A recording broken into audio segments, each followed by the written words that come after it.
Hey folks, Granison Shines here, speaker, author, coach here with Siduri International. Thank you very much for watching this video. I'm also the author of two books. One I co-authored with my brother Frank Shines called Let In But Left Out, Leadership, Faith, and Knowledge in the Age of AI, Coronavirus, and Fake News. The other book is based on our program number one, our coaching program called The Essentials of Verbal and Nonverbal Communication. Hence, the book is also called The Essentials of Verbal and Nonverbal Communication.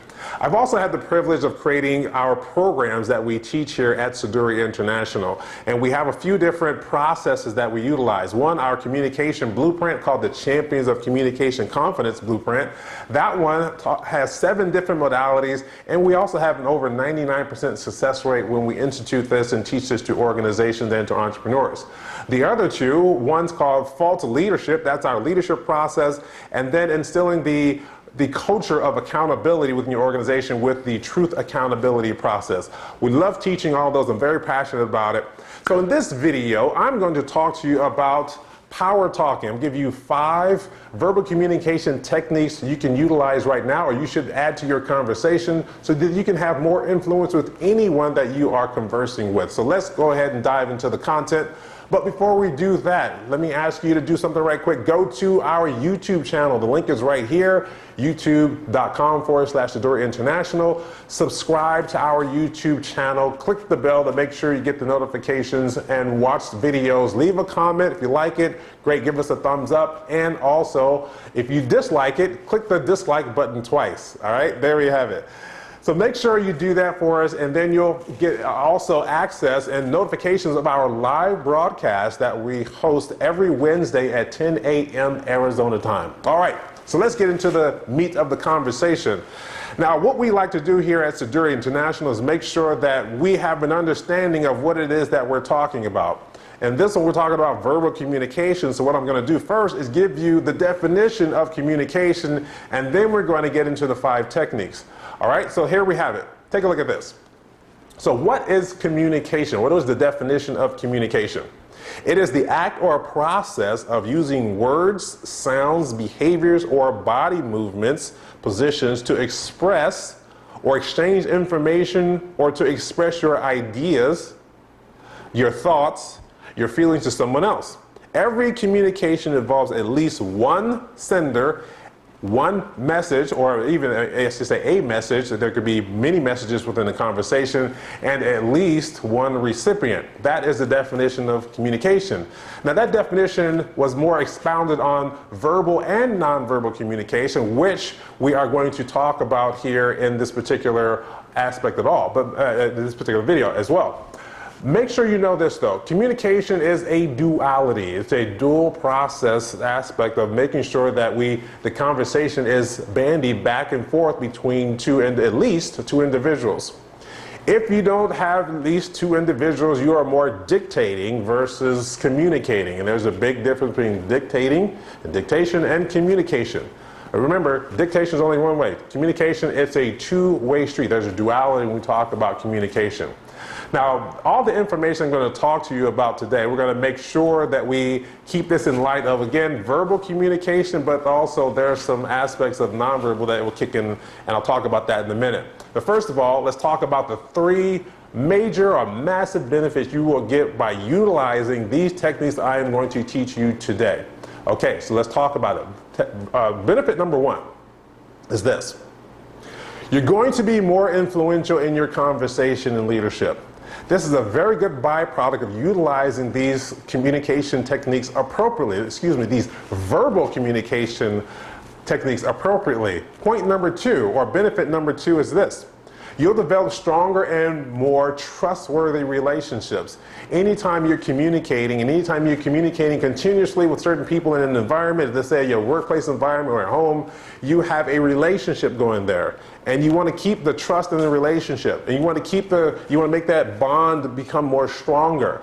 And so it's all about how you communicate. It's about what you say, how you say it, who you say it to, when you say it to. We'll talk about the who, what, why, where, when, how of conversation or making sure you understand that. We'll talk about that technique here in a moment.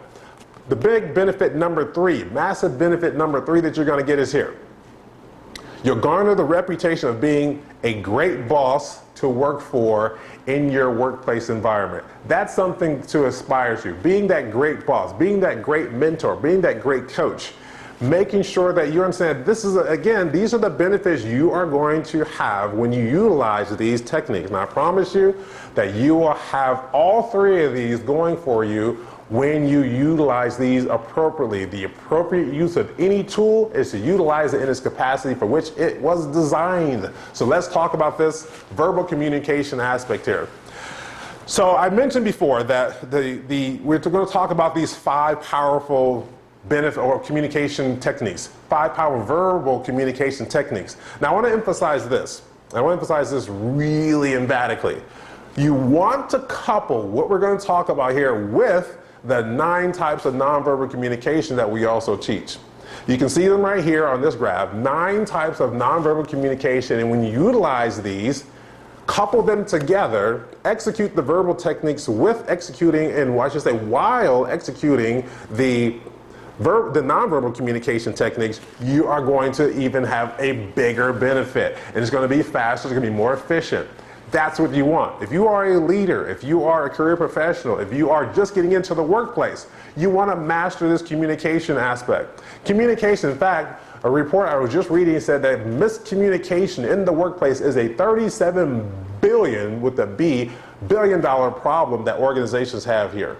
A $37 billion problem. We can start mitigating the issues there and start being more productive in our environments by utilizing what I'm going to teach you here. I promise you this will save you time. It also save you money to your bottom line when you utilize these techniques correctly. Let's talk about technique number 1. So technique number 1 is this. Use the individual speech technique, and I'll give you examples, when giving accolades, kudos, and giving due credit.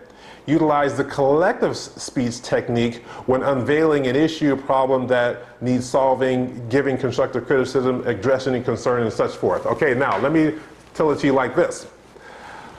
So let's give an example. Let's paint a scenario of a report. That's going to be the main topic of the examples we're going to use here. So when you're utilizing the individual speech technique, talk to that person about the report. Again, kudos. Paul, you did a great job in making sure that we got this report on time. Thank you very much. I appreciate that.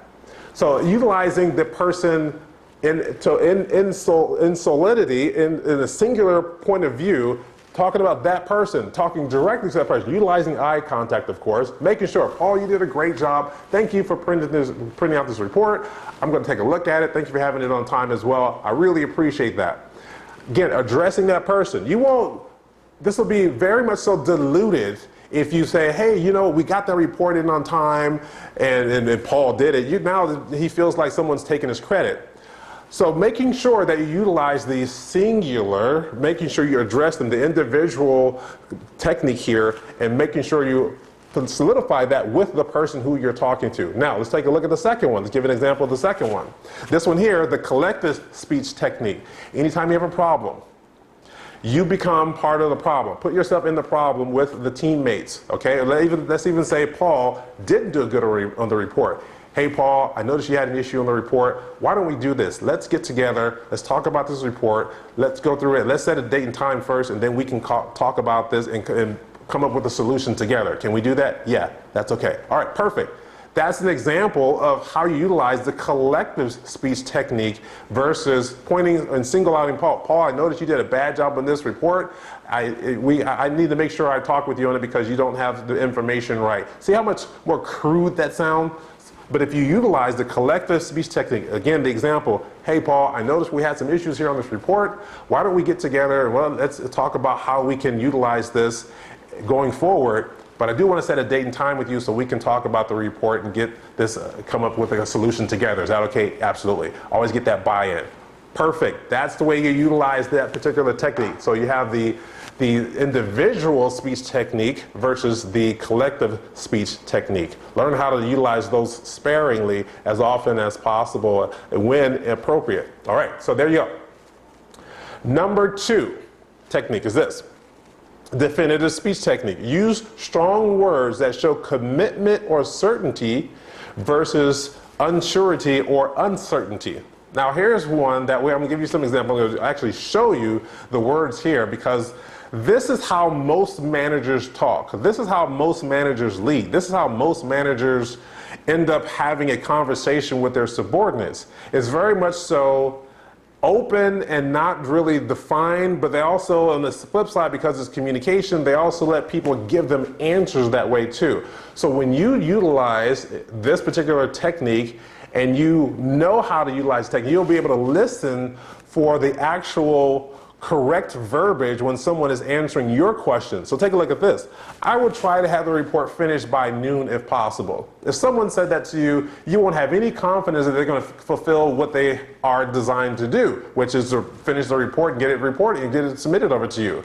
Well, that's going to be a negative. So if you said to someone, you're actually instilling no confidence at all that you can have that report done. Versus this solution here, let's take a look at this one. I will have the report finished today. I will have it on your desk by 2 p.m.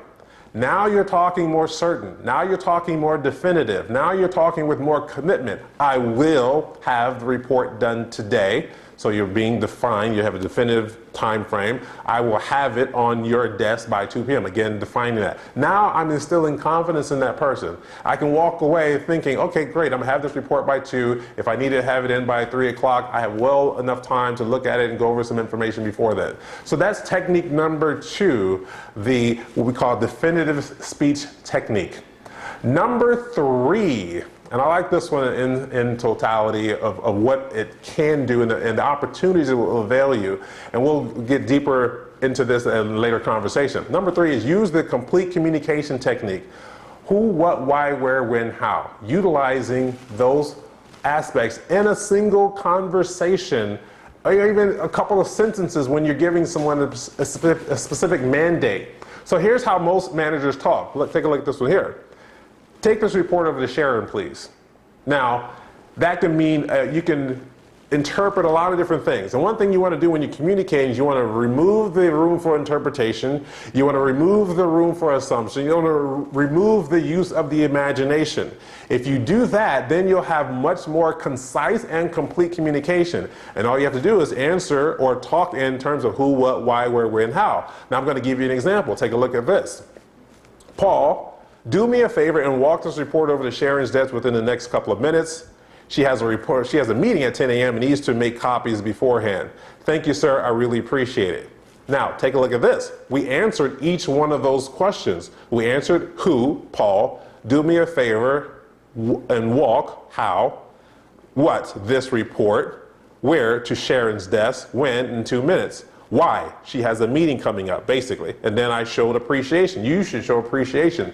So that's the complete communication technique. And it doesn't have to be like that all of the time. Now, if you are in a room of just one person, you don't have to say their name. But if you're in a room with 2 or more people besides yourself, then yes, address the person by name so they know exactly who you're talking to. Hey, Paul, can you do me a favor and take this, carry this, whatever it may be, walk this over? Therefore, you have the opportunity to utilize who, what, why, where, when, how. And you can see how simple that was in terms of communicating what exactly I needed Paul to do. So that, again, is called the complete communication technique, talking in terms of who, what, why, where, when, and how. All right, now let's talk about number 4, which I also like this one. These are my top 5, and I utilize these all the time. Take a look at number 4, specific expectations technique. The utilization of if versus when and if-then sentences. So 2 aspects there. So let me give you the examples. Take a look at these here. I was wondering, so if you can change the if sentence, this is the if versus when. I was wondering if you could finish the report today. Versus, when today will you finish the report? Now you see how much more direct that sounds, see how much more emphatic that sounds, and it's asking for more clear, concise information. Now let's take a look at the second one, if then. Again, talking about specific expectation technique. If you're going to be the person in charge of this report, let's say you volunteer for something at work, or you volunteer to be the czar of this report. If you're going to be the person in charge of this report, then I'd like to make sure you have all the correct fields chosen in the system. Let's set a date and time so we can talk about this together, okay? Perfect. There you have it. Now, again, you instituted the collective speech technique here because you want to put yourself in with you want to be a part of the solution. You also want to convey the message that you have this other person's back, that you're not going to stir them to the wolves without them knowing the information. You're going to show them how to do it. You have a vested interest. That's what you want to do. Show your subordinates, show the people that you are in charge, that you have a vested interest in solving the problem. So if you have this czar who's going to be the person over this report, if you're going to be the person, then I want to talk to you about it. Let's get together and get the buy-in. Okay? Sure, absolutely. Get the buy-in. Again, technique number 4, the specific expectation technique. And last but not least, technique number 5, which is also one that I appreciate and really adore here in terms of my communication. Take a look at this one. Positive affirmation technique. Get them to say yes first. That's the key word there. Say yes first when addressing a problem, concern, and situation. You want them to start dropping down their guards. Now, we teach this also in another technique called the 5 why technique, understanding that you're asking the person 5 whys, but the opening statement of the 5 whys, getting them to say yes. So the whole opportunity here is getting them to say yes so they can drop their guards as you are communicating with them. Let's say this report issue again. Paul messed up the report. You call Paul into the office so you can talk about the report. He's coming in there with a gang of anxiety. He's coming in there with some animosity probably, depending on how it was communicated to him beforehand. And you want to sit him down and say, hey, Paul, go ahead and have a seat. I'll give you an example. Hey, Paul, go ahead and have a seat. Hey, I noticed you had some issues with this report, right? Now, I'm utilizing my smile, I'm utilizing the head nods, the gestures, right, in order to get to that yes so we can have agreement. Hey, Paul, you know what? I noticed you had some issues with that report. Is that correct? Yes, I did. Well, tell me a little bit about that report. What are you concerned about? Well, it was difficult for me to know which fields to choose in the system and which fields I should have utilized and some of the other nuances. Oh, okay, Paul, no worries. Don't worry about that. This is the easy fix. Hey, let's do this. Let's set a time and date so we can talk about it together. We can come up with a solution, reprint the report, and then hand it into our superiors. How's that sound? You want to do that? Yes, absolutely. So there you go. So you now have the buy-in also, and you've taken his guards. He came in like this, and as you start talking, they're going like this, and then he leaves out of the meeting thinking, oh, that wasn't that bad. My boss has my back. That's how you want to paint the entire picture. These are the 5 different verbal communication, powerful verbal communication techniques that we teach with power talking. Now let's talk about what you should do in order to master these techniques, all right? Let's talk about what you should do. First of all, I'm going to show you this diagram here, which is about one of our modalities called the 6 principles of mastery. And this is true for anything that you want to master as a skill set. And guess what? Communication is a skill set. You want to utilize this. In fact, our whole entire program is laid on top of this modality. Audio, visual, kinesthetic, meditation, repetition, and teach. Audio, visual, kinesthetic, meditation, repetition, and teach. You do those 6 things on anything in life that you want to get better at, and you will master it based on these specific things right here that I just spoken about in this particular modality. So let's talk about what you're going to do now. You're going to take these techniques and you're going to commit them to memory. That's the first thing you're going to do. Commit each verbal communication technique to memory. Make sure you memorize it and make sure you know how to use it. And then from there, you're going to make sure that you actually take this in an actual work environment. Practice the power talking in your actual work environment with real workplace situations, real workplace issues, real workplace problems. Tongue twister. Make sure you practice that. And then finally, you're going to do what's going to really solidify your mastery is you're going to teach it to someone else. If you're an entrepreneur, you have consultants working for you, teach this to them and include it in their sales process or their presentation process. If you have subordinates that work under you in an organization, teach your subordinates how to talk and utilize these techniques as well. These are only 5. We have about 50 of these techniques that we teach inside of an organization. We picked the salient, we picked the more important ones that need to be disseminated throughout the organization, and that's what we utilize, that's what we run forward with. So now it's time for you to take action. Take action, go in your work environment and do what you need to do. If you want to talk further and talk about inquiring us to come into your organization and teach these techniques, we have the program to do that. Just scroll down to the bottom of this page, fill out the form, and make sure you are, well, we'll make sure that we contact you. All right? Thanks, folks. Granison Shines signing out. I will talk with you soon. Bye-bye.